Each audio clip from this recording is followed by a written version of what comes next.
Hello friends, a very good evening to you all. I welcome you to my YouTube channel. So in this video, we will continue with discussing the current affairs. The first one, there was a massive fire at which nation's parliament?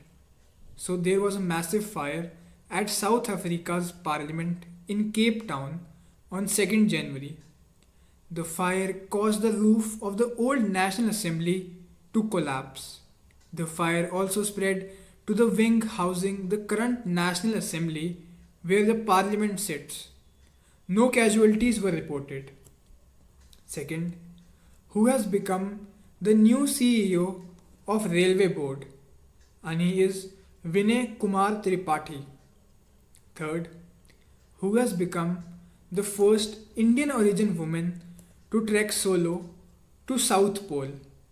And she is Harpreet Chandi, a 32-year-old Indian origin British Sikh army officer. Captain Harpreet Chandi has created history by becoming the first woman to complete a solo unsupported trek to the South Pole. Fourth, when is the World Braille Day observed?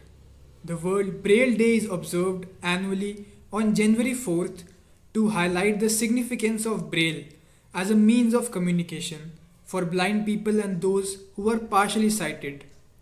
World Braille Day 2022 also celebrates the birth anniversary of Louis Braille.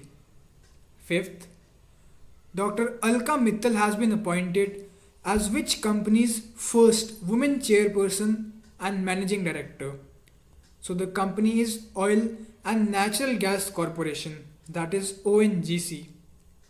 Sixth, which nation recorded its first test win over a top 5 ICC ranked team away from home on January 5th? So Bangladesh created history on 5th of January by beating the current World Test Championships New Zealand by 8 wickets in their first test at Bay Oval in New Zealand. The historic win has helped Bangladesh jump to the 5th spot on the ICC World Test Championship points table 2021 to 2023. 7th, new COVID-19 variant IHU has been detected in which country? So a new COVID-19 variant IHU has been identified in France, which is reported to be more infectious than the Omicron variant. 8th, India's first unique rock museum has been inaugurated in which city? And it has been inaugurated in Hyderabad. 9th, which country is facing unrest due to a sudden spike in fuel prices? A Russian-led alliance has sent peacekeeping troops to Kazakhstan to manage the ongoing unrest and restore order in the country after a request from Kazakhstan president. 10th, which two tourist areas have been declared as strategic areas in Jammu and Kashmir? The Jammu and Kashmir authorities have declared almost 70 hectares of land in Gulmarg and Sonmarg to tourist resorts as strategic areas. 11th, the 46th GST Council meeting was called to discuss GST rate on which sector? Finance Minister Nirmala Sitharaman chaired the 46th meeting of Goods and Services Tax Council in the National Capital on 31st of December 2021. The 46th GST Council meeting was called under the emergency provisions.